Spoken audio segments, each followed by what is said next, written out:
Operation devil হান্টের ১ মাসেও স্বস্তি ফেরেনি ক্ষমতাচ্যুতরাই কি টার্গেট? দেশ রূপান্তরের খবর।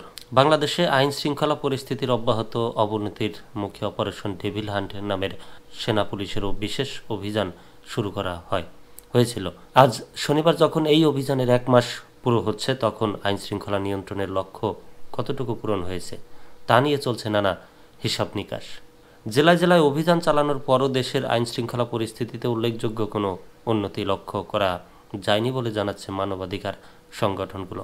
বরং অভিযান চলার মধ্যেই একের পর এক ডাকাতি, প্রকাশ্যে অস্ত্র ঠেকিয়ে ছিনতাই, গণপিটুনি দিয়ে হত্যা, ধর্ষণ, তৌহিদি জনতার ব্যানারে বিভিন্ন অনুষ্ঠানে বাধা, মব সৃষ্টি করে বাড়িঘরের হামলা, লুটপাট, এমনকি পুলিশের উপর হামলার মতো ঘটনাও ঘটতে দেখা গেছে। এর মধ্যেই আবার ঝিনাইদহ, কুষ্টিয়া অঞ্চলের চরমপন্থীদের তৎপরতা বাড়তে শুরু করেছে। এসব ঘটনায় কমে আসার পরিবর্তে মানুষের মধ্যে উদ্বেগ, আতঙ্ক অনেক ক্ষেত্রে আরও বেড়েছে বলেই আমরা জানতে পারছি, বলেন মানবাধিকার সংস্কৃতি ফাউন্ডেশনের প্রধান নির্বাহী সাইদুর রহমান।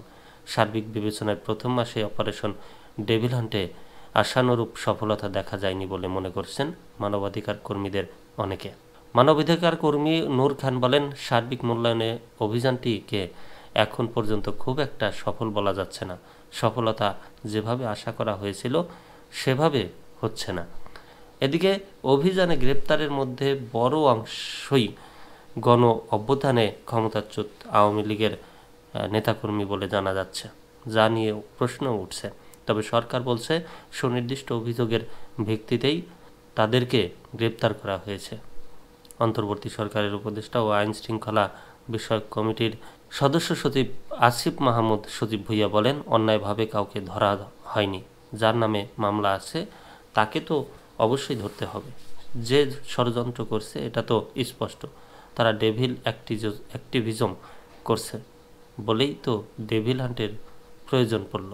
উল্লেখ্য, গত ৭ ফেব্রুয়ারি রাতে ক্ষমতাচ্যুত আওয়ামী লীগ সরকারের মন্ত্রী আকমা মোজাম্মেল হকের বাড়িতে হামলার শিকার হন বৈষম্য বিরোধী ছাত্র আন্দোলনের স্থানীয় নেতাকর্মী। ওই ঘটনার শুরুতে আহত একজন পরে মারাও যান। স্থানীয় আওয়ামী লীগের নেতাকর্মীও ওই হামলা চালিয়েছিল বলে অভিযোগ করেন ভুক্তভোগীরা। এ ঘটনার পর বৈষম্য বিরোধী আন্দোলনের নেতাদের দাবির মুখে ৮ ফেব্রুয়ারি দেশব্যাপী শুরু হয় অপারেশন ডেভিল হান্ট। বিশেষ এই অভিযানে এখন পর্যন্ত গ্রেপ্তার ১১,০০০-এর বেশি। একই সময়ে নতুন পুরাতন বিভিন্ন মামলায় গ্রেপ্তার হয়েছে অন্তত ২০,০০০। মানবাধিকার সংগঠনগুলো বলছে, অপারেশন ডেভিল হান্ট নামের এই অভিযান অব্যাহত রাখা হলেও দেশের আইন শৃঙ্খলার পরিস্থিতি নিয়ন্ত্রণ করা যাচ্ছে না, বরং মানুষের মাঝে নিরাপত্তা নিয়ে উদ্বেগ বাড়ছে।